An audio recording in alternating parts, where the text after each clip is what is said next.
Depuis plus de 14 siècles, le nom du prophète Mohammed voyage à travers les continents comme une onde de lumière. Ses paroles ont traversé les déserts d'Arabie, franchi les murs de Byzance, et pénétré les capitales de l'Occident moderne.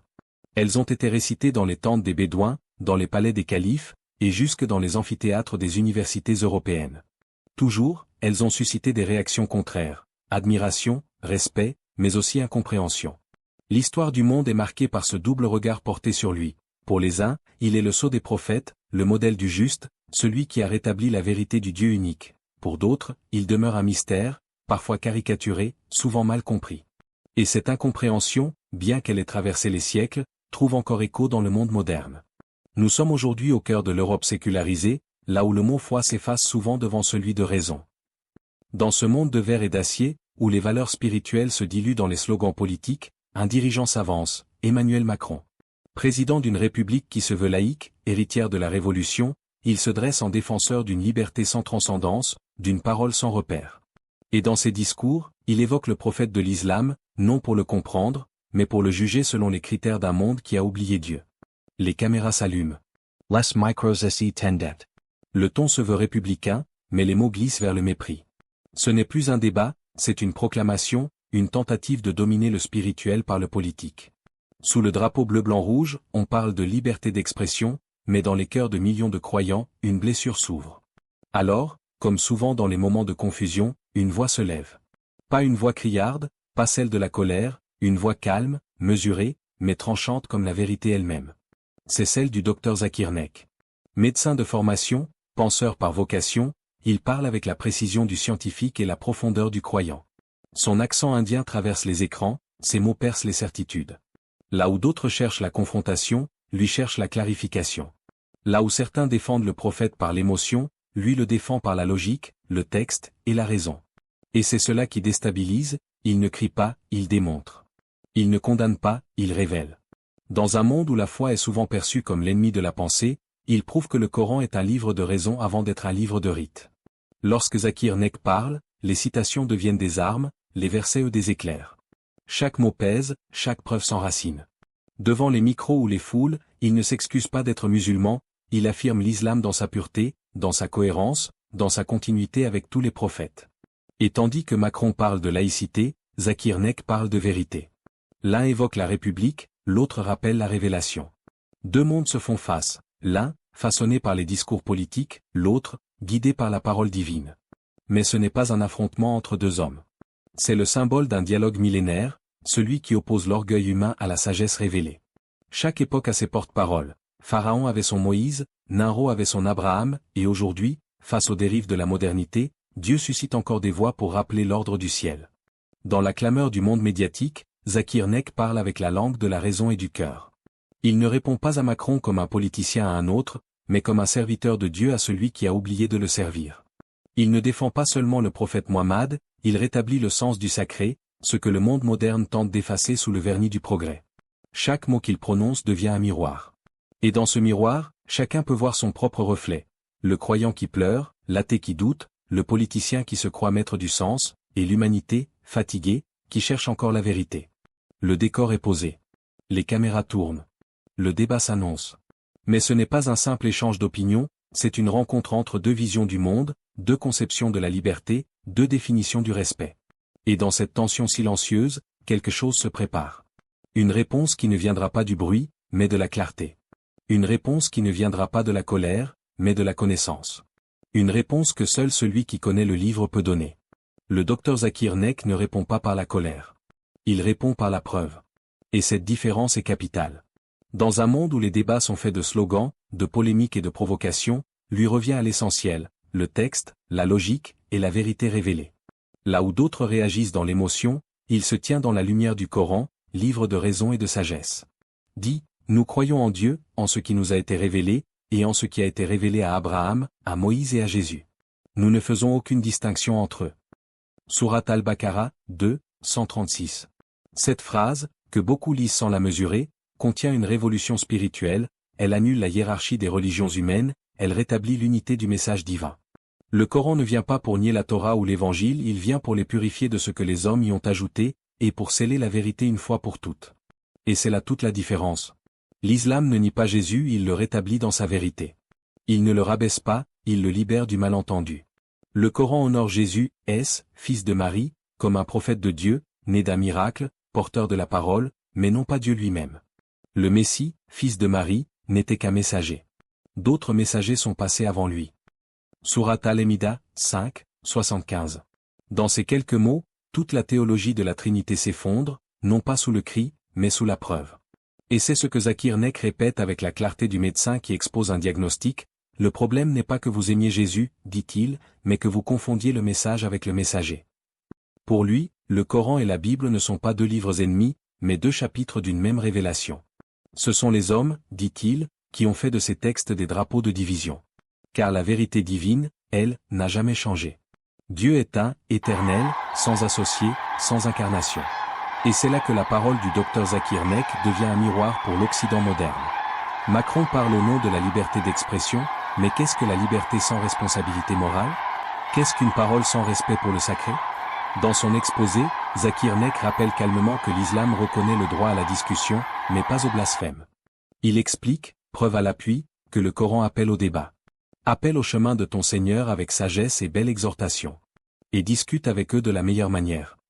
Surah An-Nahl 16:125. Mais cette liberté de discuter n'a jamais signifié le droit de piétiner le sacré. La liberté n'est pas l'anarchie des mots. Elle est la dignité de la pensée. Et c'est ce que Macron semble avoir oublié, que la liberté véritable n'existe que dans la responsabilité devant Dieu. Alors, Zakir Naik pose la question qui déstabilise les certitudes. Si vous croyez en Dieu, comment pouvez-vous insulter ses messagers? Et si vous n'y croyez pas, quel sens donnez-vous à votre propre morale? Cette question, à elle seule, réduit à néant tout discours politique sur la liberté sans transcendance. Car sans Dieu, la liberté devient un caprice, et le respect n'est plus qu'un mot vide. Dans ses conférences, il démontre que même dans la Bible, le message de l'unicité de Dieu est clair. Écoute, Israël. Le Seigneur, notre Dieu, est un seul Seigneur. Deutéronome 6h4, et encore, dans l'évangile de Marc, le premier de tous les commandements est « Écoute, Israël, le Seigneur notre Dieu est un seul Seigneur ». Mark 12:29. Zakir Naik s'appuie sur ces versets non pas pour humilier, mais pour rappeler. Pour prouver, Bible à la main, que le Tawhid, l'unicité absolue de Dieu, est le cœur du message de tous les prophètes. Et que celui qui défend cette vérité ne défend pas une culture, mais l'ordre divin lui-même. Il ne cherche pas à plaire. Il ne cherche pas à être diplomate. Il cherche la cohérence, et cette cohérence brûle tout discours mensonger. À ceux qui brandissent la laïcité comme une arme, il répond que la laïcité n'est pas le mépris du sacré, mais la neutralité du pouvoir devant Dieu. À ceux qui invoquent la raison, il montre que la foi en un Dieu unique est la forme la plus pure de raison. Car adorer plusieurs dieux, ou attribuer à Dieu une incarnation, c'est admettre la contradiction au cœur de la logique divine. Il ne parle pas pour défendre une émotion musulmane blessée, il parle pour défendre la cohérence du message divin à travers l'histoire. Et cela dépasse les frontières, les peuples, les drapeaux. Dans ces mots, il n'y a pas d'insulte, pas de revanche, pas de peur. Il y a une sérénité tranchante, une foi intellectuelle, une paix ferme. Car celui qui détient la preuve n'a pas besoin de crier. Et celui qui parle avec la parole de Dieu n'a pas besoin de s'excuser. Alors, face au tumulte politique, la voix du docteur Zakir Naik demeure droite, comme un fil tendu entre la raison et la foi. Une voix qui n'a pas peur de dire. La vérité ne dépend pas du nombre de ceux qui l'acceptent, mais de celui qui l'a révélée. Et si, derrière cette confrontation, se cachait une question plus profonde? Non pas celle des discours politiques, ni celle des rapports de force entre civilisations, mais celle du cœur. Car à chaque fois que le prophète Mohammed est insulté, ce ne sont pas seulement les musulmans qui sont atteints. C'est l'humanité tout entière qui révèle sa fracture intérieure. Chaque mot prononcé contre lui agit comme un miroir, il reflète ce que l'homme moderne a perdu, le sens du sacré, la verticalité du divin, la paix du cœur dans la soumission à Dieu. Autrefois, le sacré était la boussole. Aujourd'hui, c'est le miroir qui guide, on adore son propre reflet. Dans les rues de Paris, de Londres, de New York, les lumières brillent plus fort que les étoiles. Mais dans ces cités de verre, l'âme tremble de froid. Les hommes ont appris à conquérir la lune, mais ont oublié comment se prosterner sur la terre. Ils parlent de progrès, mais ne savent plus ce que signifie le prophète, celui qui montre la voie, celui qui rappelle à l'homme ce qu'il a toujours su, qui n'est qu'un souffle entre les mains du Créateur. Le docteur Zakir Naik ne parle pas seulement à Macron. Il parle à chaque être humain prisonnier de ses propres certitudes. Ces mots ne cherchent pas à vaincre, mais à éveiller. Qu'est-ce que la liberté, si elle ne te libère pas du mensonge? Qu'est-ce que la modernité, si elle t'éloigne de ton Créateur? Ces questions percent plus profond que 1000 arguments. Elles rappellent à chacun que la vraie liberté ne consiste pas à dire tout ce qu'on veut, mais à reconnaître la vérité quand elle se présente. Dans le silence du doute, la foi renaît. C'est là que le docteur Zakir Naik pose son regard, non pas sur les plateaux de télévision, mais sur les consciences qui vacillent entre croyance et vide. Il ne s'adresse pas seulement à ceux qui le défendent, mais à ceux qui l'écoutent sans comprendre pourquoi son message les touche. Car au fond d'eux-mêmes, même ceux qui ne croient pas sentent cette nostalgie du sens. Ils sentent qu'il manque quelque chose, une présence, un axe, une verticalité. Le monde moderne parle d'évolution, mais il a oublié l'ascension intérieure. Il parle de liberté, mais il ne connaît que les chaînes invisibles du désir. Il parle d'humanité, mais il a oublié le créateur de l'homme. Dans ce désert spirituel, la parole du prophète résonne comme une source. Et celui qui y boit retrouve la mémoire du cœur. Car l'islam ne vient pas imposer, il vient rappeler. Rappeler ce que l'âme savait avant même de naître. Le docteur Zakir Naik, par sa méthode, lie la logique à la foi, le cerveau au cœur. Il montre que croire, ce n'est pas renoncer à penser, c'est penser jusqu'au bout. C'est reconnaître que la raison, sans Dieu, tourne en rond comme un astre sans soleil. C'est comprendre que le progrès sans morale devient une chute déguisée en ascension. Alors, il invite à la méditation, non pas dans les mots, mais dans le silence entre les mots. Car parfois, ce n'est pas le verset récité qui éveille, mais la pause après le verset, le moment où l'âme se demande « Et moi, qu'ai-je fait de cette vérité ?» Dans les visages des foules qui l'écoutent, il y a ce mélange d'étonnement et de reconnaissance. Certains se disent « c'est logique ». D'autres pleurent sans comprendre pourquoi.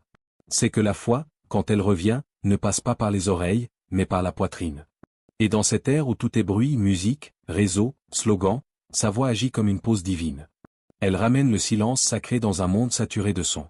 Car la vraie confrontation n'est pas entre Zakir Naik et Macron, ni entre l'islam et l'Occident. Elle est entre la vérité et le vacarme, entre la clarté et la confusion, entre le cœur vivant et le cœur endormi. Et dans cette lutte invisible, le docteur Zakir Naik ne se bat pas avec les poings, mais avec les preuves et les prières. Ses mots sont des ponts, ses silences des miroirs. Il parle pour que l'homme se souvienne, Dieu n'a pas besoin de nous, c'est nous qui avons besoin de lui. Et ce besoin, aussi longtemps qu'on le nie, fera toujours de nos civilisations des géants sans âme. Deux symboles se font face. Non pas dans un champ de bataille, mais dans le vaste théâtre du monde. D'un côté, le palais de verre, celui du pouvoir, de la politique, de la fierté humaine. Ses murs sont transparents, mais son cœur est opaque. On y parle au nom des peuples, on y jure au nom de la liberté, mais souvent, c'est la vanité qui écrit les discours. Les projecteurs s'allument, les micros s'ouvrent, et dans la clameur des applaudissements, les mots deviennent des murs. Ils enferment l'homme dans l'illusion de sa propre grandeur. C'est le royaume de la diplomatie sans âme, de la raison sans foi, de la parole sans lumière. Et face à ce palais de verre, se dresse une mosquée, simple et silencieuse. Aucune statue, aucune banderole, aucun slogan. Seulement des cœurs prosternés, des fronts posés sur la terre, des souffles unis dans le même nom. Là, il n'y a pas de miroir pour admirer son visage, seulement un tapis pour s'effacer. Entre ces deux mondes, le palais et la mosquée, le docteur Zakir Naik avance. Non pas comme un chef d'État, mais comme un passeur de sens. Sa parole trace un pont invisible, un fil tendu entre la raison et la révélation. Chaque phrase qu'il prononce devient une passerelle. Chaque preuve, une pierre posée sur l'eau. Et sur ce pont fragile mais lumineux, il invite le monde à traverser, à quitter le vacarme du pouvoir pour retrouver la voie du cœur. Dans sa bouche, la science n'est plus froide, elle respire. Et la foi n'est plus aveugle, elle voit. C'est alors que deux symboles s'approchent, la croix et le croissant. Non plus comme deux armes dressées l'une contre l'autre, mais comme deux échos du même ciel. La croix, symbole du sacrifice, porte encore la trace du sang et du pardon. Le croissant, signe du renouveau, rappelle la lumière qui renaît après la nuit. Et sous la parole du docteur Zakir Naik, ces deux signes se regardent enfin, non comme des ennemis, mais comme deux témoins d'un seul Dieu oublié. Car le vrai combat n'a jamais été entre les religions, mais entre la vérité et la déformation, entre la foi sincère et l'orgueil spirituel. Et dans cette confrontation de symboles, Zakir Naik ne cherche pas à abolir, mais à réconcilier. Il rappelle que la croix, avant d'être un bois, était une prière. Et que le croissant, avant d'être un drapeau, était une lumière dans le désert. Alors les symboles se mettent à parler, non plus à se combattre. La croix murmure, « Souviens-toi du sacrifice ». Le croissant répond, « Souviens-toi de l'unité ». Et le vent qui passe entre eux répète, « Dieu est un, éternel, sans associé ». Sous ce ciel d'unité, les frontières se dissolvent. Les langues, les couleurs, les drapeaux, tout devient poussière devant la majesté du Créateur. Et dans ce silence cosmique, le visage du prophète Muhammad apparaît non pas comme une image, mais comme une présence intérieure.